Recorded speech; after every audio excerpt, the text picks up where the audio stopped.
Hello everyone, welcome back to another episode of r/PettyRevenge. In today's episode, trash returned to owner. Don't mess with a Papa Bear. Return their daily gift. Before we get started, make sure to subscribe so you will never miss a video. So let's get started. Trash returned to owner. A couple of years ago, a car stopped outside our house and dumped a box of trash on our lawn. My husband was furious. It contained stuff you aren't legally allowed to put out for the rubbish collection and usually have to pay to get rid of. We have a camera, but it didn't catch a very good picture. Luckily, the house across from us had a camera and gave the footage to my husband. It showed the guy getting out of his car, retrieving the box from his back seat, dumping it and taking off. We couldn't make out the plate number, but my husband knows cars and noticed a very small but an unusual detail on the car. He checked out every car he saw in that make and model for weeks, still absolutely fuming. He refused to get rid of the rubbish, declaring he was gonna find the guy and give it back to him. One day, as we were driving home on our way back from an event, he stopped the car dead and screamed, "That's the $C and at." He had spotted the car in a driveway in the next suburb over to us. He staked out the house for a few days to make sure the guy lived there and wasn't just visiting, and the next evening he took the box of trash and left it on the bonnet of the guy's car.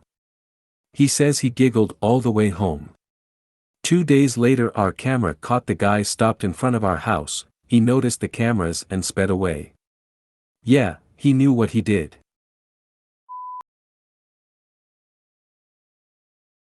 Don't mess with a Papa Bear. My father did this, but I feel it's worthy to share. When my brother, 4, and I, 6, were little, we would always play in our yard. Where we lived, a lot of people just let their dogs run free. My brother and me loved this as we always got to see cute dogs.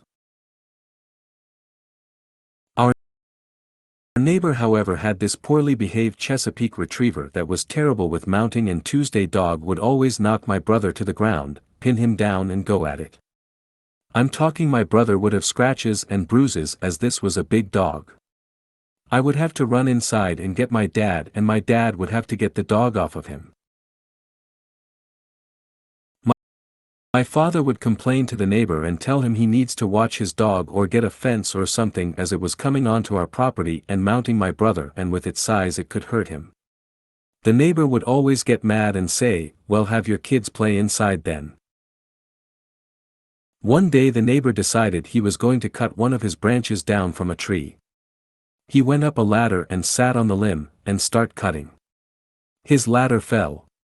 Just so happened my dad was going out to Tuesday's store, and the neighbor yelled down for my dad to grab the ladder.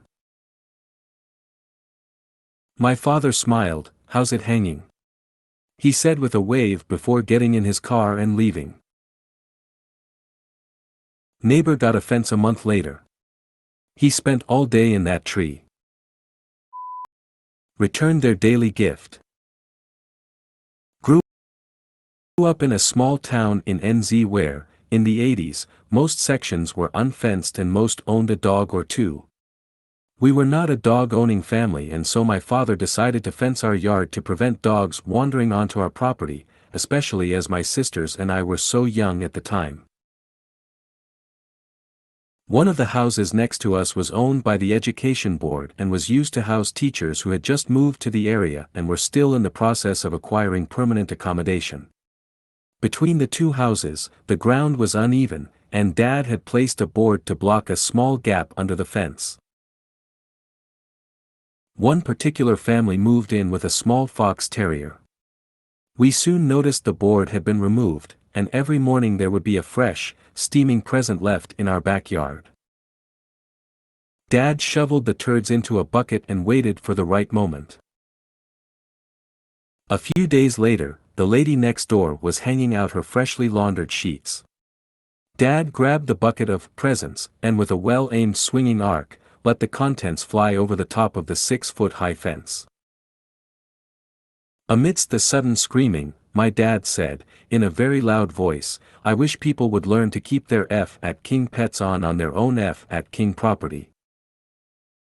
He peeked between the slats and saw that the fresh sheets and lady had been well pelted. The board, miraculously, reappeared that very afternoon. If you made it to the end of the video, thanks for watching. Don't forget to like, subscribe and share, and we will see you in the next video.